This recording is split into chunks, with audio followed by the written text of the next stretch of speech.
in the company. And then there would be support for that person so that they would be trained to move up the ladder. They could grow in this Right. situation. But you put an African-American youngster in the mailroom, guess what? He stayed in the mailroom. He didn't get somebody to coach and to mentor. If you ask anyone in the higher echelons, you will find that they were mentored. And the fact is that many of the protected groups, African Americans, Hispanics, women, do not get mentored. They do not get supported. In fact, what you find, if you get a person who's well qualified and very knowledgeable and very capable of doing the job, they become a threat. And they're seen as arrogant, or they're seen as being too aggressive. Persons of color always have to walk this real fine line. You know, are you too passive? Are you too aggressive? But if you're doing your job and you're doing it well, you can become a threat to those in power. And I might say that this whole issue about equal employment is not only about race and gender, it's about power. And we talk about a glass ceiling. African Americans and Hispanics and Native Americans feel that they have a concrete ceiling that we can't get through. They can't even see through it. So we're trying to get people into positions where they can make policy, because we find out if we get people of color in positions where they are able to make policy, the other groups get very upset, get very threatened, and they want that person out of the place.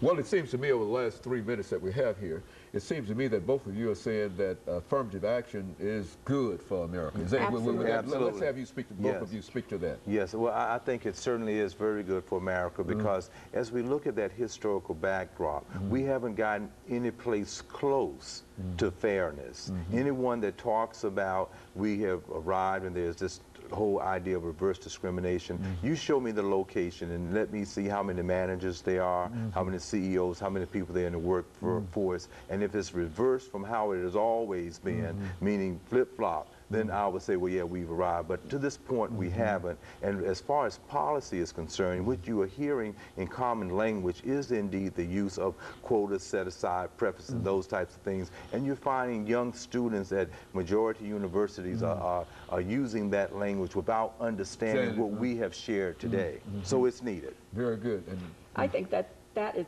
very crucial, that somehow our young people are being made to feel that affirmative action is a blemish on them. And it's not. It's the process by which they can get into the workplace and not be harassed and not be discriminated. So it's very important. And you find people asking. I had a young person during my Christmas holidays who told me that she was told to write a paper on affirmative action without looking up anything about affirmative action. So how can you write about something if you don't know what the definition is? And you'll be surprised at how many things we deal with that we never define. And it allows those who don't want it to give their impressions definition of it. And we fall for it. So we have to teach our young people what these processes are and that they are beneficial for everyone. If we're not exposed to each other, we don't get to know each other. I think there's a solution, and there's a big affirmative action program that needs to start from kindergarten to higher education, so that we get to learn about the contributions of all people to the United States of America. That is not being taught. Therefore, there are some groups that are stereotyped, and we think that they are lesser than.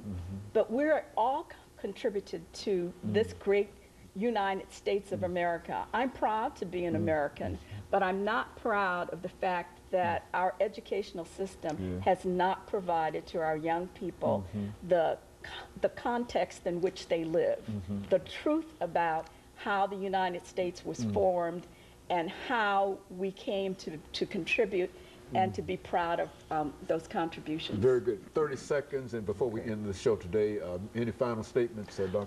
Yeah, absolutely. I concur with Ms. Walker 100%. This is a need that we still need to continue to work on. It is through education and dialogue that we can reach some type of common ground. But we have to have true education, talking about the issues, not putting them under the rug and trying to placate it. We have to get them out there and talk about them. Very good. Let me thank you, Dr. Sanford, and you, Ms. Walker, for coming by and giving us that excellent information about affirmative action. I think that even some of the things that we've said will indicate that not only is there a need, but it would be certainly to the benefit of the country. And I thank you for that information. And let me encourage our audience to tune in again next week for another informative edition of Comments. Thank you and good morning.